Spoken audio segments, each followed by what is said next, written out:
welcome to your all-active Reserve and Veterans TV series. This information education show has 3 goals. Tell who military veterans are, share about all organizations, auxiliaries, their programs and officers at all levels, and tell about memorials in all the cities we serve in this network. The VA system, state and county officers, hospitals and state homes are also featured.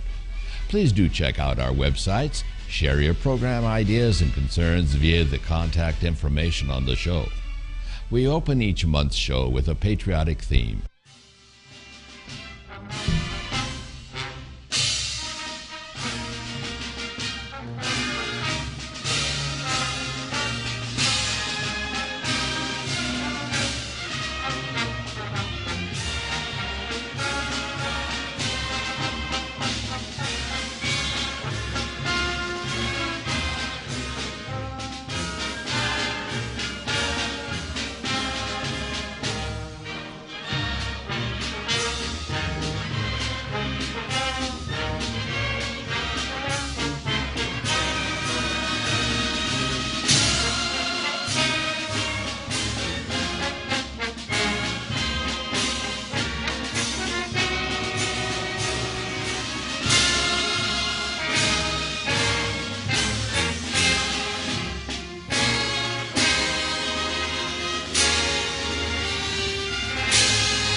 Glad you could be with us for program 166, the first program of the new year, and this is my co-host for this month, Neil Doyle. And you are? One of the Olmsted County Veteran Service Officers. Glad to have you with us again, Neil. Good to be back, Jerry. Let's see now, is it 3 years you've been with this system here? It'll be 3 years in March. 3 years in March. Okay, then we'll have an anniversary party. Sounds good. Okay. So, we want to remind you that our patriotic opening was God Bless America, of course, and that was performed by the 9th District Band of the American Legion, one of the few district, for that matter, state bands of a veterans organizations that exist. Hope you found that an interesting presentation. Well, let's move now to some dates in history. First, we, of course, at Vets Visits do wish you all a most blessed new year. The 1st of January, again, is in 1863. The Emancipation Proclamation was signed by President Lincoln. And the 3rd Monday of this month is Martin Luther King Jr. Day, a holiday. The 17th in 1991. Operation Desert Storm, the Gulf War, began. Did I do that right, Neil? Yeah. Okay. The 22nd, in 1944, the Anzio beachhead on the French coast was begun. It was a whole 1.5 years later before the combined troops got across France and Germany, and Germany surrendered. The 27th of this month with the Treaty of Paris signed. Okay, now it is your feature, please, to introduce. The December show featured the Beyond the Yellow Ribbon program. There wasn't time to share about one of the many family support efforts, the Minnesota School of Business. Jerry was there for the first event and first talks with Sean Pollock. Then we'll catch some action at the December 2009 party. To get involved with this national support effort, catch the website of the Minnesota School of Business and the Beyond the Yellow Ribbon. My name is Sean Pollitt. I'm the campus director here at the Minnesota School of Business in Rochester. Okay, and what is going to be happening here this evening? Well, this is our first annual GI Jolly Night. It's a way for us to pay back to the military personnel who take care of us every single day. And what brought this event on? We were doing a faculty in-service with our staff and our faculty, and found a YouTube presentation that was done by a daughter of a deployed soldier. And it really kind of touched everybody's hearts, and we realized that the military personnel really don't want things from us. They want their families to be taken care of. And we went from that point, and it just snowballed, and Annette's done a wonderful job, our chairperson, for putting this event together. Well, let's talk to Annette. You bet. Next, Here she is. Yes. Good evening, Annette. Hi. And what is your background as a mom and here with the Minnesota School of Business? Oh, okay. I've been teaching here for about 3 years now. Currently, I have a son who is deployed in Iraq, and so that's kind of why I volunteered to be on this committee. And the committee is composed of how many people? Six. Six. And several of them, I suppose, were responsible for finding sponsors for this Yes, event. we did have quite a few sponsors. Okay, the committee went out and sought donations from different businesses in town. We contacted several that were very generous with door prizes and presents for kids and other supplies. Now, what else did the sponsors do? The sponsors mainly donated items for the event. Okay. Or money for us to buy what we needed. And the food for this banquet, which is going to happen Yep, in just and the a few- food, sorry. Okay. I suppose Hy-Vee had a lot to do with that, too. That's one of the big food chains in this Well, area.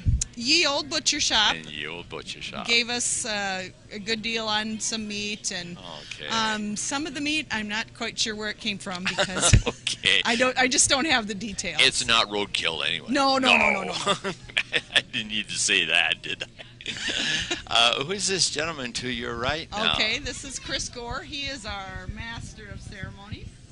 Okay, and Chris, your official title with the Minnesota School of Business I am the is? Community Relations Coordinator for the school. It's a new position.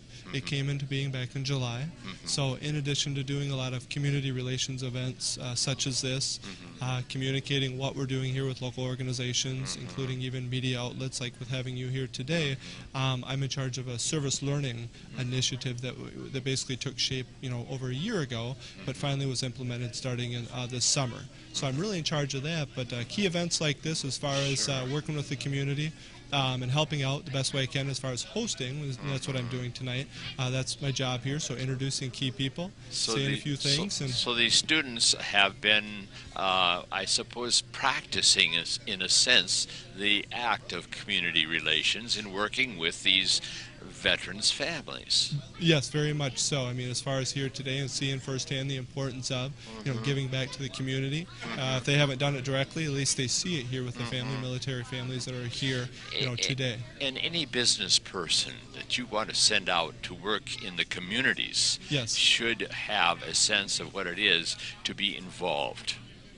Any business person in the community. And the students that leave to work in businesses, they need to be involved in the community projects. Very much so. I mean, a key aspect of any organization is, with the community relations side of it, has to do with the networking aspect of it. And if our students understand that getting out there, going to local events, right, and networking with local businesses, whether or not they're going to go into business directly themselves or else work with people in business, That's networking, community relations is definitely a key aspect of that overall. Now, I just saw a family walk in here, Chris, and Yes. there's some girls here. Yes. They're part of a family, and is something special going to happen for these girls? We're actually today, what we're going to do here is we're going to start off the event, open it up, have a few prizes we're going to give away, but we're going to have Santa who's going to be here today, and Santa's going to show up here. Probably, we don't know exactly. Santa doesn't have a schedule. He just shows up when he needs to, right? Okay. Surprises us. But Santa's going to show up here. He's going to have some gifts, and these children here are going to be back in this elves room, Santa's way. And they're actually going to be I saw making one of the elves a little while ago. Yes, that was our Where did elf she go Carly. to? Carly's right over there. And I suppose you have a few veterans that have returned that are involved too, don't you? We actually have a 10% population of veterans here, Minnesota School of Business students. I'm actually an instructor out here as well, and I have, out of one class of 17 students, I have 4 students who are actually prior and are currently serving at this time. And so even within that class alone, I actually am prior service myself. I have 9 years of National Guard experience. Okay. And my father's actually deployed to Iraq right now, so Merry Christmas to him. He's over in Iraq. He's a full bird colonel. He's overseeing contract linguist stuff there. Grandfather is a Navy veteran, World War II. You really do have a background there. I have, a family. My great-grandfather in World War I over in Europe, and so there's pride, there's tradition there. So I was happy when they actually asked me to come out here and host this event, because based on my background and based on how I feel about the family here, military people and their families, it's the best way I could show my support by participating at this level. So thank you for helping to organize this and for your time that you've given to us for this interview. Oh, wonderful. I can't take all credit. I'm just here, showed up. They told me, the women here told me what to do. Okay, they do. They have a knack. They do, very much so. So thank you, Jerry. Jolly night, Christmas party. We'll call it holiday party, just to be safe. Christmas party, same difference. So I see a lot of familiar faces out there as far as students here. A lot of people I don't know, so hopefully throughout the night here tonight I can get to know some of you, introduce myself, chit-chat a little bit more. This is a wonderful opportunity for us as the Minnesota School of Business as far as being, within the community. We've been here for a number of years.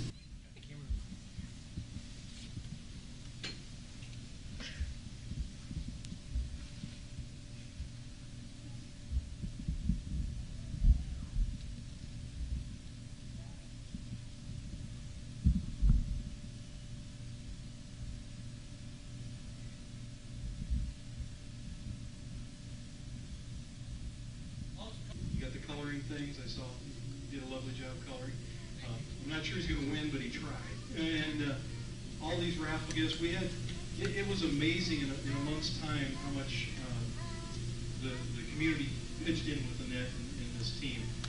They raised a little over $5,000 in gifts for the children as well as for the adults, the food, everything. It was just, it was very exciting to watch. Minnesota School of Business up in the cities, Terry and Kate Meyer donated substantial amounts of this as well. And if you're not getting it, can you pull her hand out and smile? Come on, Daddy! I'm coming. Monica! Santa Claus is there. Santa! Let's go check. Hurry up! Come on!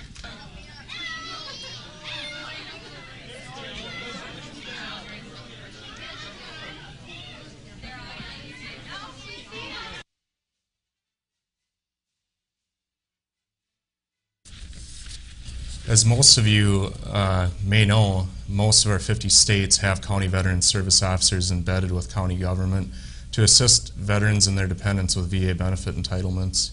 Some states, however, do not have county veteran service officers or have regional service officers that work multiple counties in their areas. Every state does, however, have national service officers such as the Disabled American Veterans, the American Legion, the Military Order of the Purple Heart, the Veterans of Foreign Wars, and the Vietnam Veterans of America, just to name a few. All VA advocacy groups assist veterans, their dependents, and survivors with several different benefit entitlements. Service officers are trained in filing benefits for VA disability compensation, non-service connected pension, life insurance benefits, educational benefits, home loan guarantee, healthcare enrollment, widow's pension, burial claims, dependency indemnity compensation, CHAMP VA coverage, and state benefit entitlements that may vary from state to state. For more information on these benefits, please contact your local county veteran service officer or national service officer in your area. There are a variety of service organizations that veterans can join.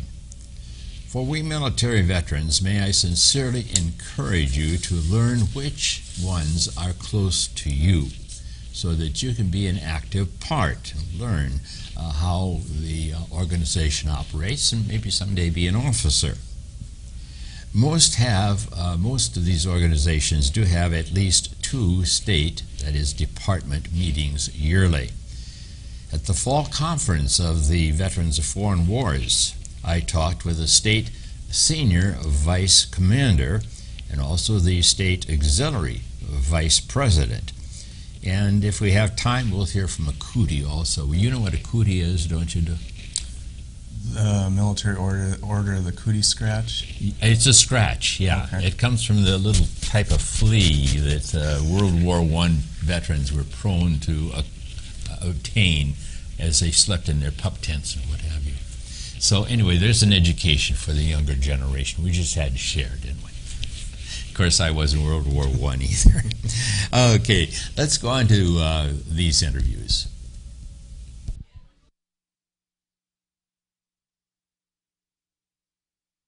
Good afternoon. I am Lee Alferts. I am the Junior Vice Commander for the Veterans of Foreign Wars Department of Minnesota.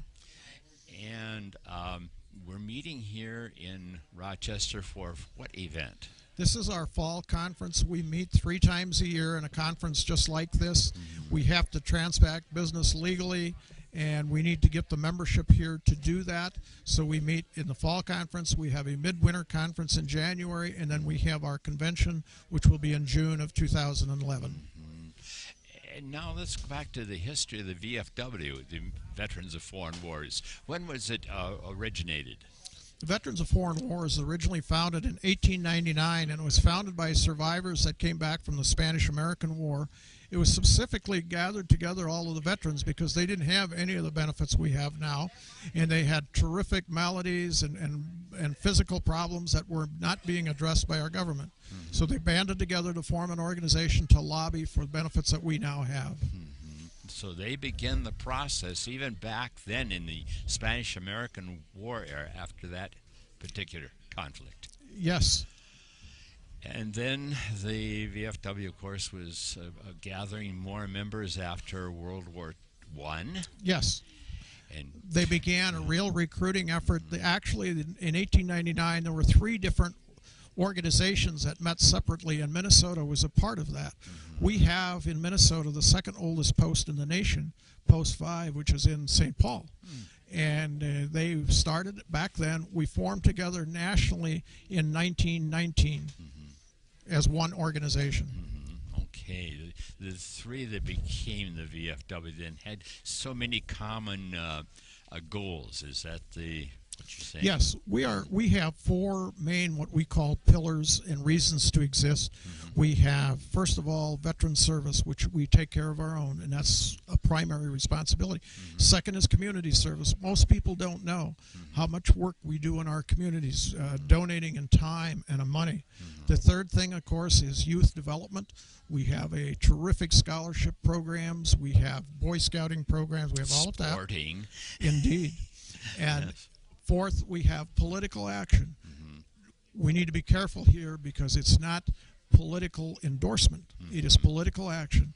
And by our efforts, we were able to lobby Congress to achieve the GI Bill for the 20th century, which is the greatest educational bill that's ever been passed.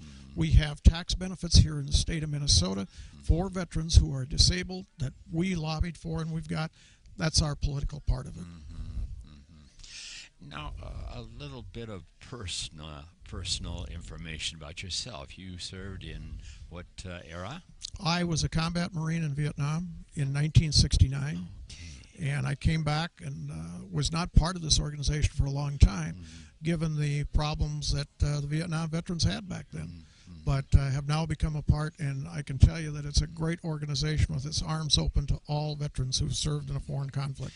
The one requirement that I remember is always necessary is to have served beyond the continental United States or in the integrity.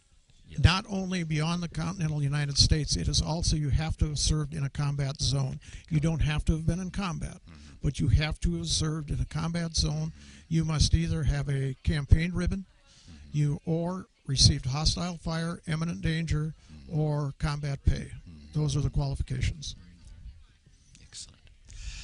Now, in the meetings that I've attended as a VFW member, we have a part of the meeting where we are to turn to the east.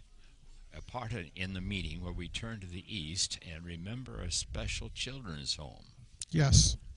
In Grand Rapids, Michigan, the Veterans of Foreign Wars has a home for children that are families of veterans who've lost a spouse or what have you, and it's a huge facility, and we want to remember the children of our veterans, because after all, that's a lot of what we fought for, was for the generations that were coming behind, and that's who we want to support. Is there anything else that comes to your mind at this particular moment that you would like to share about the programs of the VFW? We're involved in so many programs, and I think one of the things that I'd like to get across is the fact that when people talk about the VFW, they talk about the bar down the street. We are so much more than that. That is only a small part of what we do.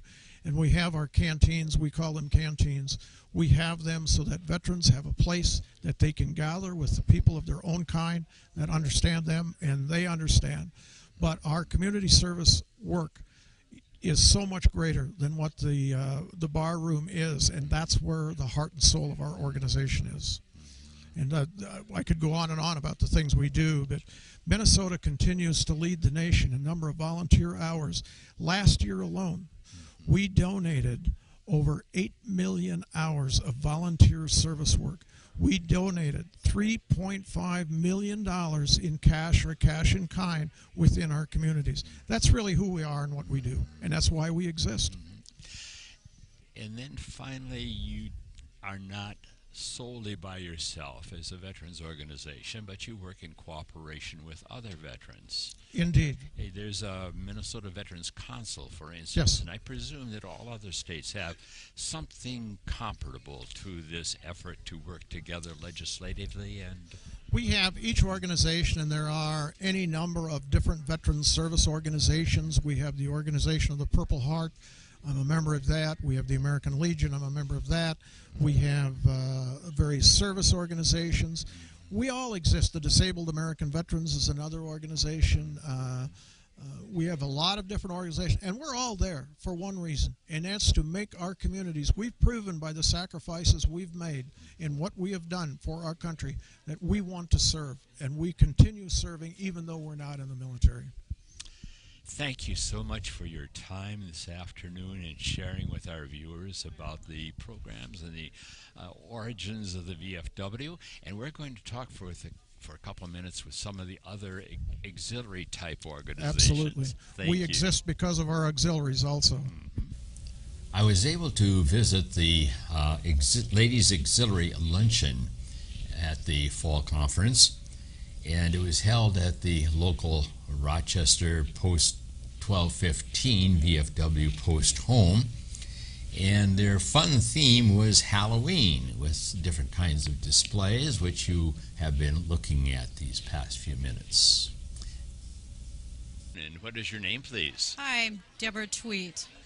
And you're from? And I'm from the Ladies Auxiliary Department of Minnesota. I'm the Senior Vice President, and I am chairing for our president during our fall conference here in Rochester. Our president is in Washington, D.C., helping our national president celebrate her homecoming. So I'm honored to represent the department this weekend, and we are celebrating fall conference. It's an annual event that we do have schools of instructions on all our programs.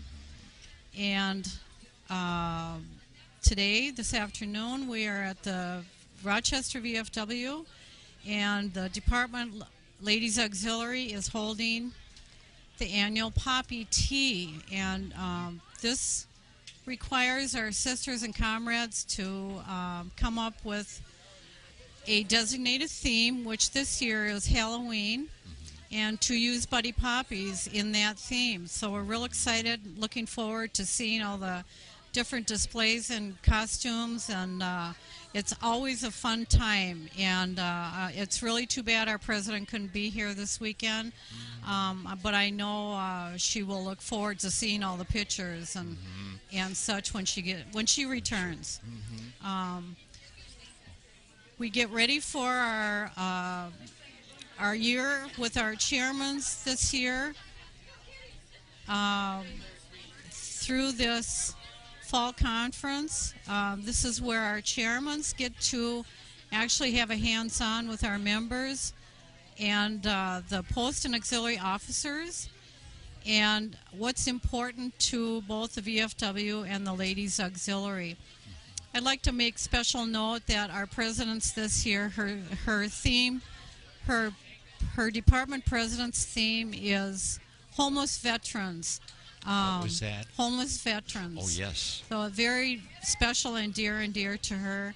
And so heavy emphasis will be placed on homeless veterans this year. We have a very active program nationally for homeless veterans. Yes. And an annual event in St. Paul, Minneapolis rather, for homeless veterans. So I'm sure that your auxiliary is taking a great interest in that. And many other auxiliaries too around the nation. Yes, it is. It's a very touching for our president, because she actually had a homeless veteran living with her for a while. Okay. He has since passed away, and she's dedicating her whole year to him and his. It's a real personal experience. The sad events that transpired during his life and after his service time. So. Good.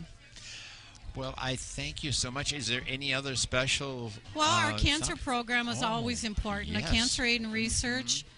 That is an ongoing program every year. We always have jewelry and jackets for sale. The monies are sent to the national organization, and then a lot of it's returned. And tomorrow there will be a cancer research grant given out. And it will be given to the Hormel Institute. Yes. So that's from down here in southern Minnesota At too. Boston. So, yes. Yes. So I visited over which there. Is we were able to visit it last fall, and it's a wonderful place, and what they're doing there for cancer research. Ladies and gentlemen, I'm sorry to announce at this time that after having taken a poll of our staff here in the studio, neither Guy Hammernick, August studio engineer, nor Neil has made a New Year's resolution. But then I won't disappoint you, I didn't either, so. Okay, let's go on and wish you all a Happy New Year, and hope everything is going well for you, and we wish our troops overseas and those that are recovering from serious illnesses and injuries a speedy recovery. And to the families, God be with you all. Peace. From Vets Visits on TV.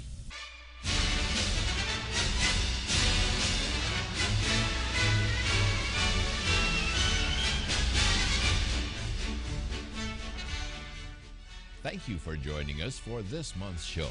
Seen in over 350 communities for over 3,500 half-hour periods.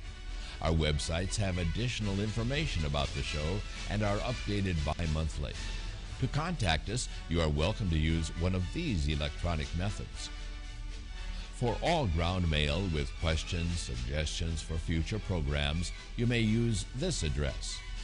Our IRS nonprofit status is 501c3, Information Education. The Minnesota Commissioner of VA and these state-level organizations believe in and endorse Vets Visits. Join us next time, won't you, for Vets Visits on TV.